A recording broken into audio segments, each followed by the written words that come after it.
Sharing का formula आखिरकार तय हो गया है। आपको बता दें इस वक्त की बड़ी खबर नई दिल्ली से, जहां लंबी मैराथन मीटिंग के बाद अब तस्वीर साफ हो गई है।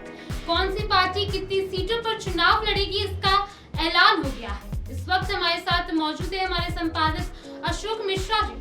सर, सबसे पहले तो ये बताइए कि कौन सी पार्टी को कितनी सीटों पर चुनाव लड़ेगी, क्या है पूरा एनडीए की सीट शेयरिंग का फॉर्मूला, जरा हमारे दर्शकों को बताएं। दिव्या, मैं बताऊं कि जैसे कि पिछले कई दिनों से उठापटक की स्थिति बनी थी, कई चिराग नाराज हो रहे थे, कई जीतन राम मांझी नाराज हो रहे थे, कई और पार्टियां जो घटक दल है वो नाराज हो रहे थे। वो सारी कवायदों पर वो सारी जो अफवाहें फैल रही थी कि चिराग एनडीए छोड़ेंगे, जीतन राम मांझी सरकार छोड़ेंगे, ये सब चीजों का आज एकदम समापन हो गया पूरी तरह से। एक तरह से कहा जाए सारी रामायण की पटाक्षेप हो गया, रामायण समाप्त हो गई। अब सिर्फ आगे का चुनाव है। मैं अपने दर्शकों को बता दूं कि बिहार चुनाव को लेकर एनडीए में सीट शेयरिंग का फॉर्मूला पूरी मजबूती के साथ तय हुआ है। इस बार ना कोई बड़ा भाई ना कोई छोटा भाई, यानी कि बीजेपी और जेडीयू में बराबर सीट का बंटवारा हुआ है, 101 और 101, यानी कि इस बार बिल्कुल ही बराबरी है। बीजेपी और जेडीयू को 101 सीटें मिली है चुनाव लड़ने के लिए।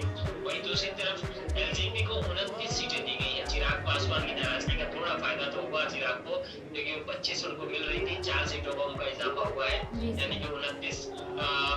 कहते ना, रूठे हुए बच्चे को मनाने वाली बात हो गई।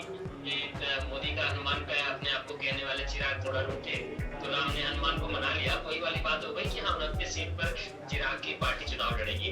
आरएलएम को 6 और एचएएम को 6 सीटें मिल रही है दिव्या इस बार चुनाव लड़ने के लिए। जी सर, क्या इस फॉर्मूले से सभी सहयोगी दल संतुष्ट है या अंदर खाने नाराजगी भी दिख रही है? नहीं दिव्या, अब किसी प्रकार की असंतोष नहीं है, क्योंकि सभी सहयोगी दलों ने, जैसे हमने कुछ देर पहले देखा था कि जीतन राम मांझी ने ट्विटर पे पोस्ट किया था, एक्स पे लिखा था कि मैं अंतिम सांस तक मोदी को छोड़कर कहीं नहीं जाऊंगा।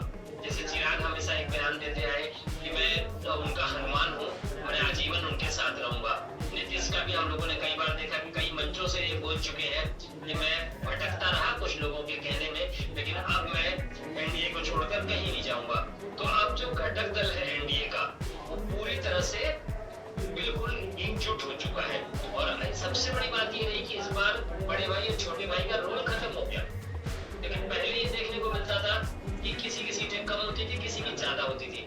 इस बार दोनों बड़ी पार्टियां, यानी कि बीजेपी और जेडीयू, दोनों को 101 सीटें मिली है। बड़े भाई छोटे भाई का रोल तो पूरी तरह से खत्म कर दिया गया है दिव्या। और सबसे बड़ी मजेदार बात बताऊं दिव्या, विपक्ष जो है, महागठबंधन जो है, इस घाट पर लगाए बैठा था कि कोई नाराजगी हो, कोई जुटे और उसको हम अपने साथ शामिल करें, लेकिन उनकी इस उम्मीद पर बिल्कुल पानी फिर गया। एनडीए ने पूरी तरह से उस पर पानी फिर दिया। जी सर, बहुत बहुत धन्यवाद हमारे दर्शकों को ये जानकारी देने के लिए।